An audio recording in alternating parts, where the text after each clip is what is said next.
Hey guys, Uncle Ray. Welcome to another episode of the Crypto Bellwether. On this channel, we cut through the hype and the noise, and I give you the non-biased information you can use to make informed decisions. Guys, I can't be more bullish, but one thing that I can't comprehend is that 90% of all people trading crypto or investing in crypto lose money. Well, I've did a lot of thinking of that, and I think it's because of the biased research and the misinformation, and people don't zoom out and understand the big picture. And if you break any project down and only look at one project, no matter how great it sounds, if you compare that probably to the big players and the Wall Street players and the banks of what they're doing, it probably isn't that exciting. But if you don't look at the competition, you may think that their tech or their blockchain is going to change the world, and you're going to end up being wrecked and highly disappointed once reality kicks in. Now, one thing I use personally is Claude AI. I do a lot of deep dives, and I do my research for me, and I don't have to be right. I could care less about being right.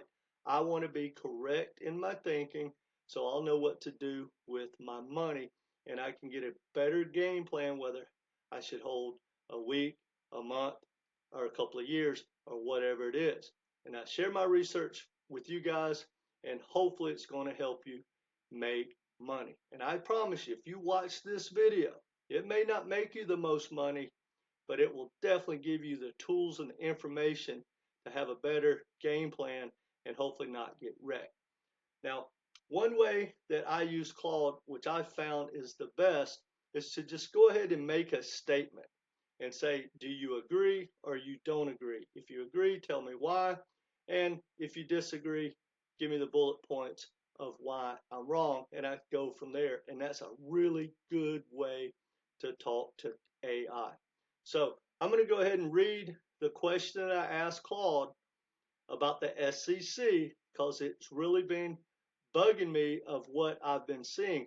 And for months, I've been trying to figure out why the SEC is not giving regulatory clarity. And I thought at first it was just about money, because if you don't have any clarity, you can just attack anyone and just find them and make billions of dollars. And I think that is part of it. But now what I've been seeing is how far advanced Wall Street is with this tech, like with tokenized assets and their game plan for payments and their roadmaps. I'm seeing that evolve rapidly, outperforming almost every utility project out there. They have the tech, and they have a different way of using it, but now it's starting to make sense, because if you don't have regulatory clarity, you're not going to get the adoption. Well, they're using the same tech, but they're using the regulatory clarity that's already in place. And since they already have the customers, they have the regulation, and now they have the tech, but they're just spinning it a different way. Well, they're moving their ball forward while the rest of crypto is falling behind. Because, guys, the world thinks that we are falling behind in crypto. No, guys, I hate to say it, but Wall Street is leading the charge. And anyone that has done some non-biased research would understand that. So if you disagree with that statement, I highly recommend go to some of the big players. Go read Swift's roadmap, JP Morgan's, FIS Global, Goldman Sachs, Galaxy Digital, and you'll realize how far advanced they are. But anyway, I'm going to read the question that I asked Claude, and I'll tell you his answers. And I'll go ahead and tell you, Claude agreed with me with 95% confidence. That's what he said in his response. His words, not mine. So hit the like button. Let's get going. All right, here's the question. I said, here's one thing that I see happening right in front of our eyes. And when I want you to give me your take.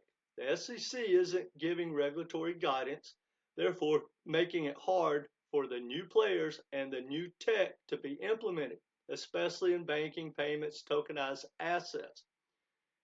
But it seems that Wall Street, banks, and entities like FedNow are creating ways to use the tech and move the tech along with regulatory clarity that is already in place. And once regulatory clarity gets here, it will not be needed, and the dominant players have locked in their success. Do a deep dive and tell me what you see. So basically, what Claude responded was, your observation about strategic advantage being created through regulatory asymmetry is extremely insightful. Let's break it down. So he broke it down, and I'm just going to go through this fairly fast, but he basically said the SEC's current approach is regulatory clarity intentionally delayed, enforcement first, case by case, ambiguous guidance, and then the traditional players are operating under existing regulations. They're building blockchain infrastructure. They're developing products within the current framework, getting unofficial regulatory nods. You see what I'm talking about, guys? That's the SEC plan. Stay with me. It's going to make sense. Key examples of this: banking sector. JP Morgan's Onyx blockchain is operating in the banking regulations. BNY Mellon, digital asset custody. Goldman Sachs, tokenization platform, results building market dominance while others wait. See, people don't even talk about Goldman Sachs and their tokenized assets dominance. The payment systems, FedNow, clear regulatory pathway. SWIFT, upgrading with blockchain tech. Guys, that so-called banking reset was launched with SWIFT like 3 months ago. What happened to all the ISO tokens that's supposed to explode? Guys, that banking reset with the ISO tokens was a joke. The only ones that are being used right now, as they're moving trillions daily with their Web3 platform, is Link and HBAR. And I don't want to get into that, but the projects like XRP, XLM, IOTA, and everyone else, they're irrelevant. Now, they may add a rail into the banking system, but it's irrelevant. And at best, it's going to help them get their share. But you were lied to, guys, and I'll leave a link on that video at the end. And again, it says Visa, MasterCard, blockchain integration affects establishing market positions before the competition even arrives. Asset tokenization. BlackRock already has the ETF structure. Franklin Templeton, existing fund framework. State Street, institutional custody results using existing regulation innovation. Guys, they are dominating. And I could go on, but I think you get the point. So I'll read another part. It says the long-term implications, market structure, dominated by traditional players, limited room for new entrants, high barriers for entry, consolidation of power. And then it goes on to innovation, controlled by the incumbents. Gradual implementation, risk-managed approach, regulatory aligned, and they have value capture. They have strategic confirmation points would be bank blockchain announcements, payment system upgrades, infrastructure development, regulatory patterns, selective guidance, institutional favoritism, enforcement focus, strategic delays. So it says your observation captures a sophisticated understanding of how regulatory uncertainty is being used as a strategic tool. The traditional players are effectively using this period to build infrastructure, establish standards, create market position, develop customer base, lock in their advantages. By the time regulatory clarity arrives, market structure will be set, winners largely determined, entry barriers established, opportunities limited. So guys, I could go on and on about that, but if you just pull back and look around, like I said, go to the major players, see what they're doing. There is a flippening happening. And Wall Street, the legacy banks, and the governments are flipping crypto into their control and their lead and their dominance. And when it's all said and done, guys, if you're hodling these projects, you're going to get wrecked because the ICPs and the XRPs are not going to be the future dominant players. And if you read the roadmaps or study the roadmaps that I'm talking about, you'll find it actually laughable that someone thinks that you're going to have a new player roll into any avenue, especially banking, and compete against, a JP Morgan or a Google or a Microsoft or an IBM. I don't know if you just seen it, but I do have a video coming out where IBM partnered with Casper Network, and they built out this amazing protocol. And then at the very last moment, IBM said, no, we want to take that over to HBAR. So Casper Labs basically moved what they were doing at Casper blockchain onto HBAR. Why? Because IBM is part of the council of the governing council of Hedera. Again, guys, Wall Streets are going to dominate this tech. So be careful because they are going to pick the winners and losers. No one cares what we think.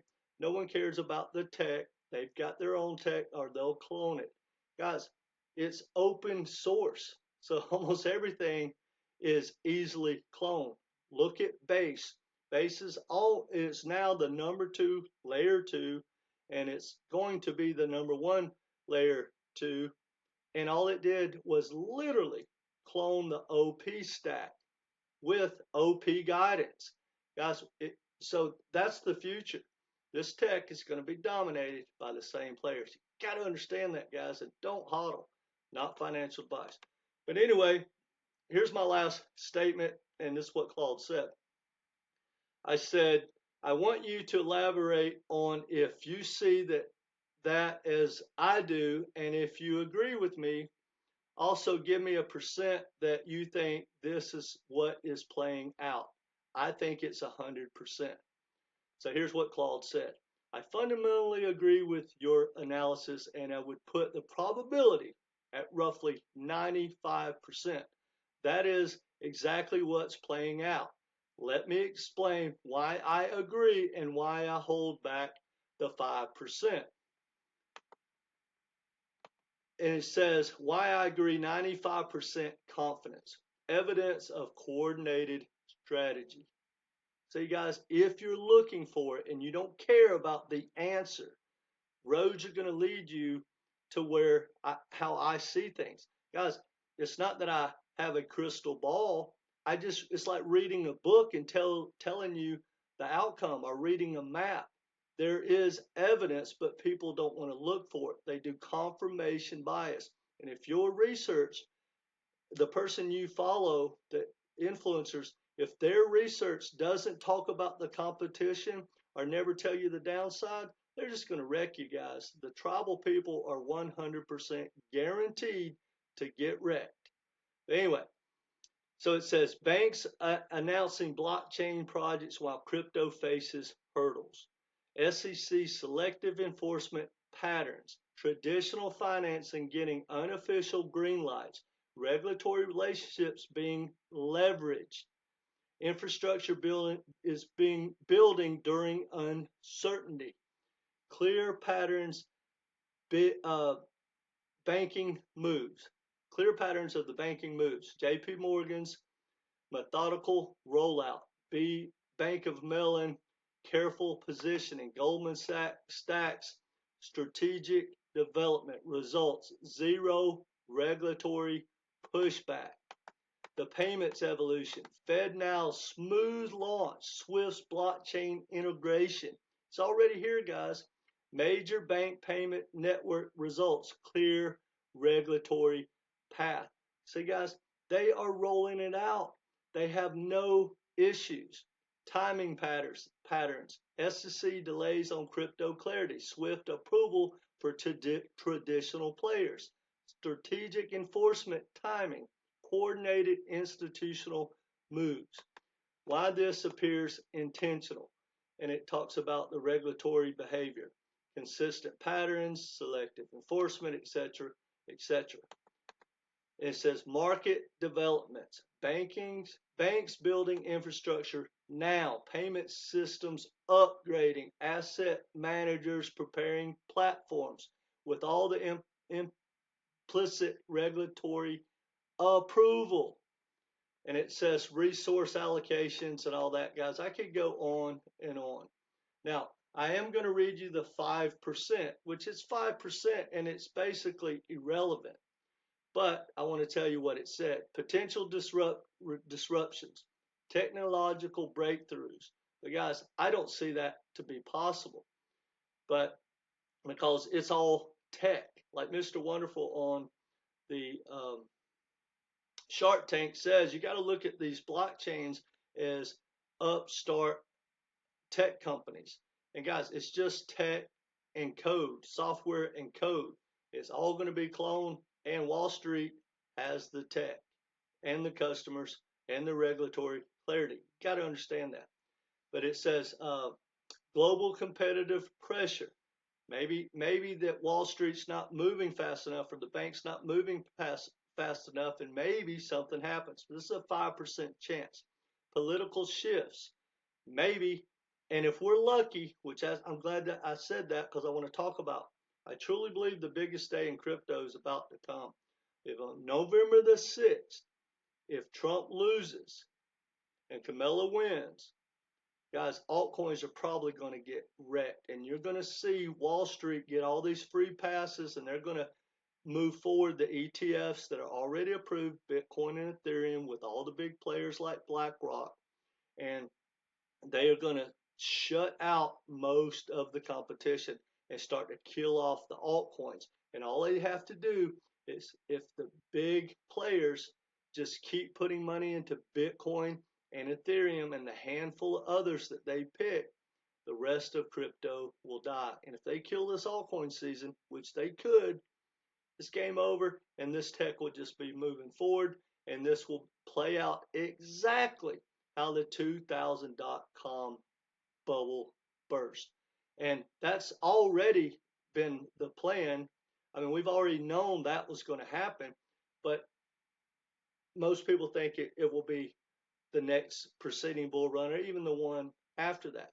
Now, that being said, if Trump wins, I think we're going to have the biggest altcoin season we've ever had. It's going to give a chance for these upstarts and really good projects that are better to at least fight for market share. And I think that's going to give us maybe the longest bullish altcoin season ever. That being said, guys, take profits. You're going to become the profits, because every one of these, no matter how long or short this altcoin season is, everything's going to crash somewhere toward 90%, probably between 90 and 99.9.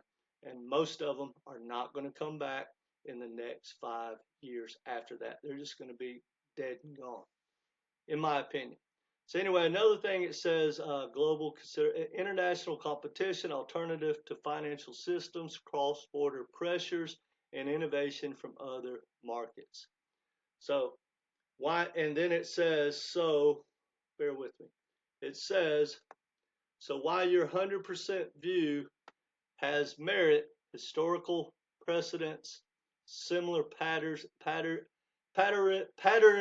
in official financial innovation, traditional regulatory capture, market structure evolution, winner take all dynamics. Guys, that's how it's going to play out. If you look at the 2000.com, guys, there was thousands of stock projects, IPOs launched in like 1999.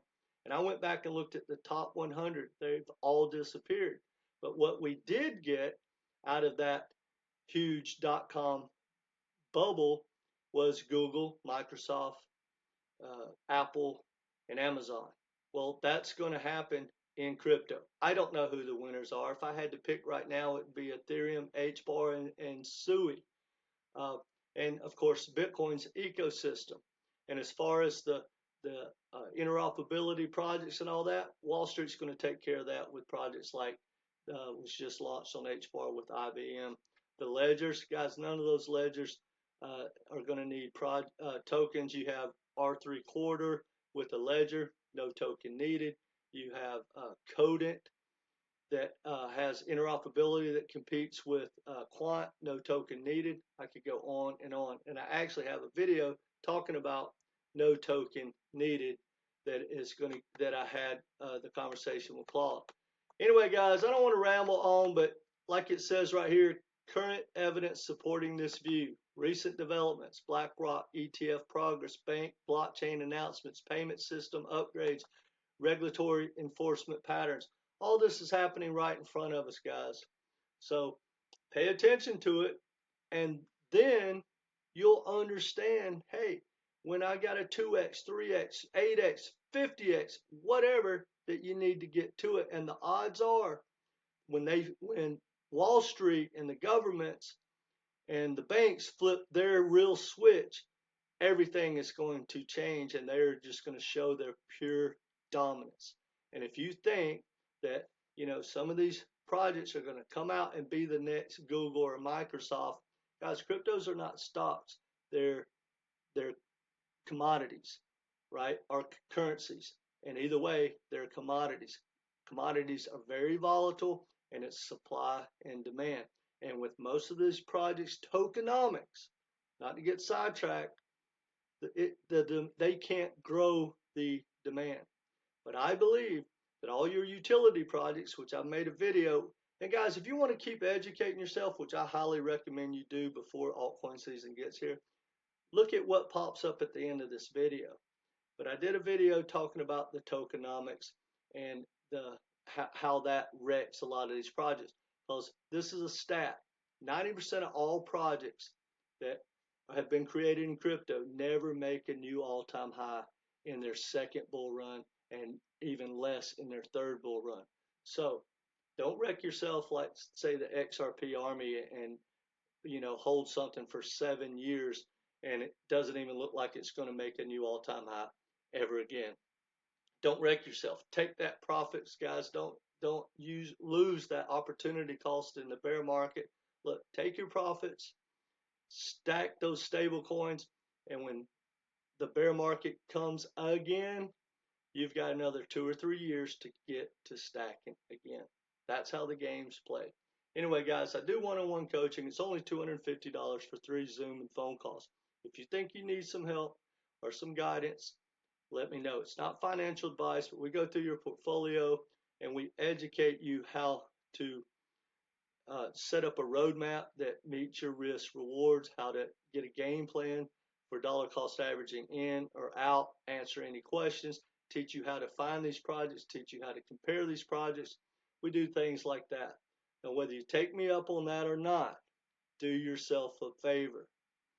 Take profits or become the profits. And remember this, guys, if the majority were rich, if the majority were right, the majority would be rich. Don't get wrecked, guys. Be in that 10% that make money and not the 90% of people that lose money. That's all I got for you guys. Hit the like button, share with like-minded people, comment what you think about this video, but either way, subscribe and come back and be part of this community. Take care.